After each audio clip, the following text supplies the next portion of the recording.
Buddy, I'm here Gojio, and I'm bringing you guys.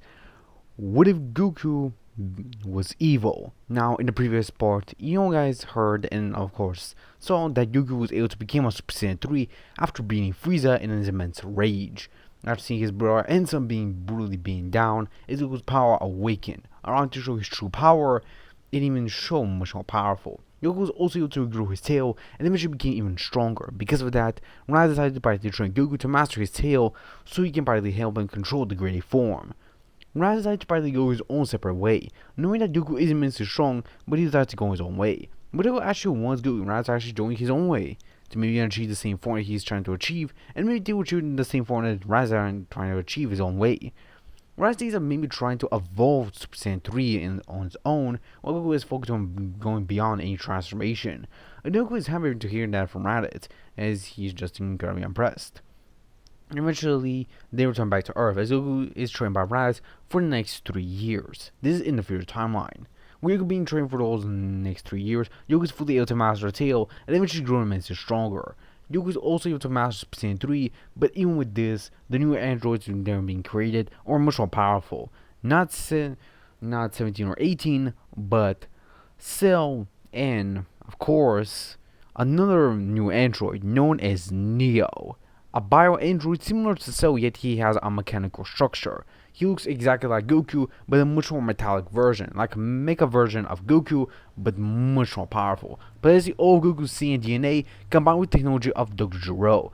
Both those androids will easily take out all the Z fighters. Goku in this timeline did not get the heart virus since he was not with Grandma Gohan. So in this timeline, Goku died, sacrificing himself for everyone else. Raz trained Gohan and Trunks. Trunks being Raditz' son in this timeline, while Gohan was trained by Raditz. Raditz taught Gohan how to master his tail and eventually tried to achieve the form his father tried to do.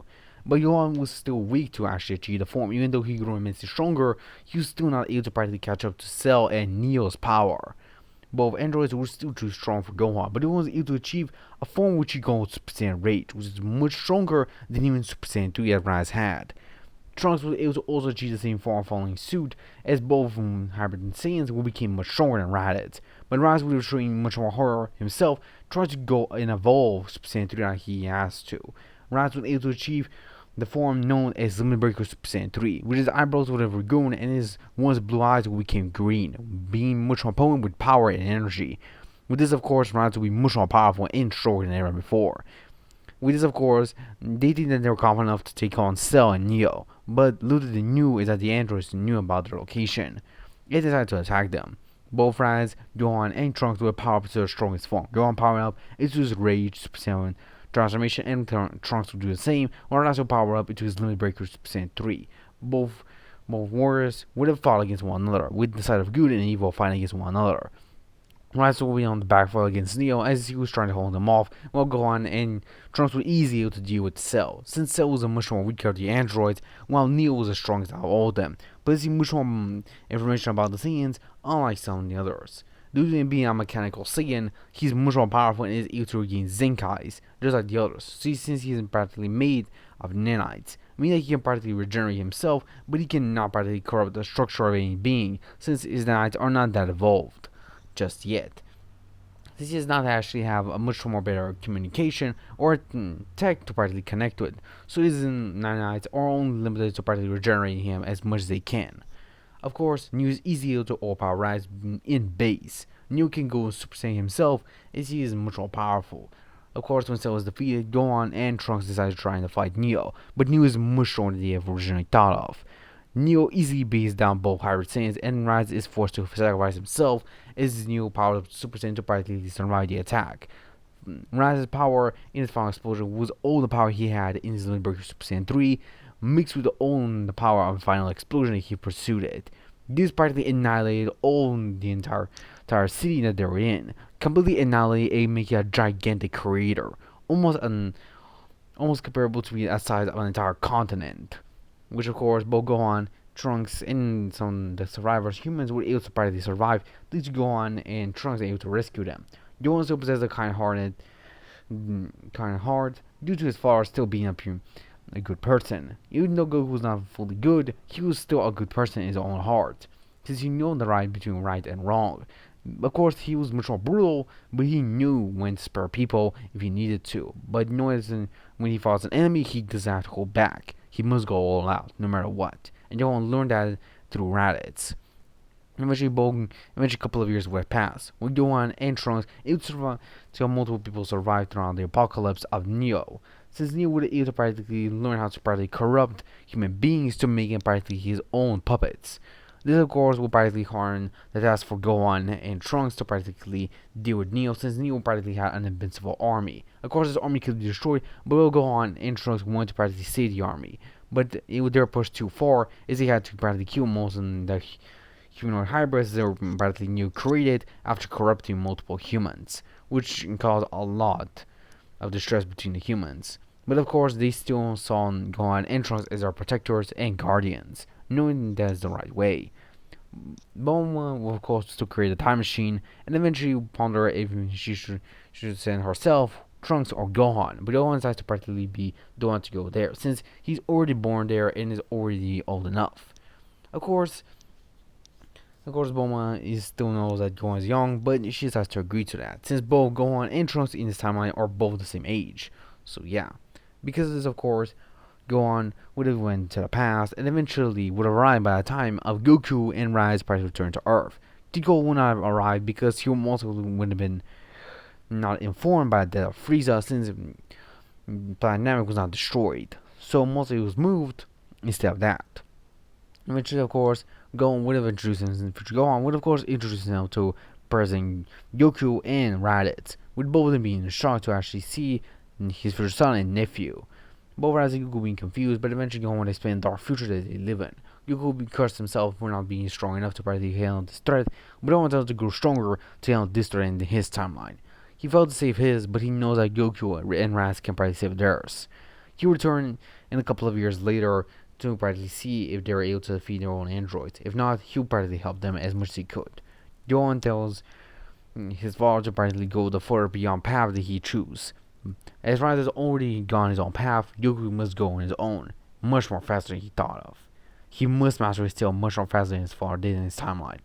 This is his destiny.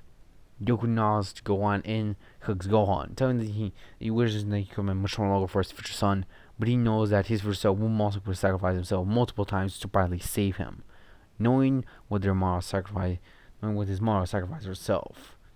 Gohan would have cheered up as he hugged back Goku. Gohan, wishing him good luck. Goku nods as Gohan returns back to the time machine and returns back to the future.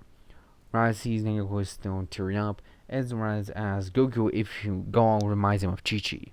Goku nods as Raditz tells him that she always will be watching both of them. He knows that as he passes Goku's shoulder. Goku nodding as he thanks Raditz. When Raditz tells him that it's no problem, and he'll always be by his brother's side.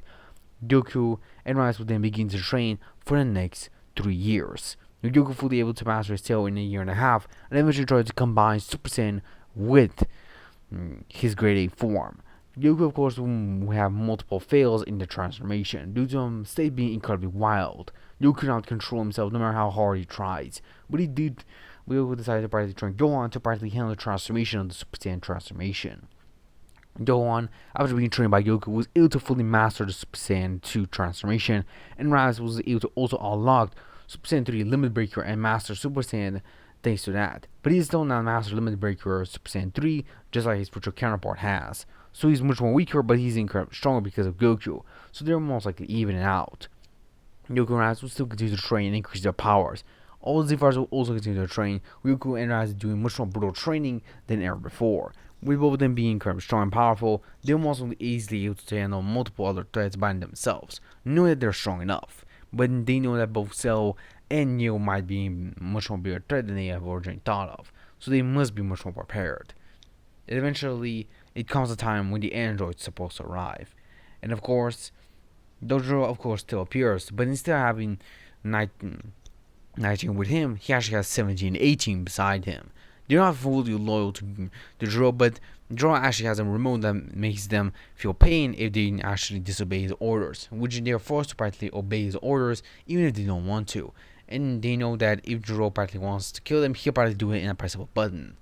which is kind of worries both 17 and 18, know that they're practically doing this in their not free will. Goku and Rise, of course, can see that, and thinks that maybe 17, 18 maybe have a chance of their own survival and maybe to practically be good persons. Goku is kind of doubtful about this, but he understands Rise's points and seeing that maybe they can change since they're practically forced by Jiro.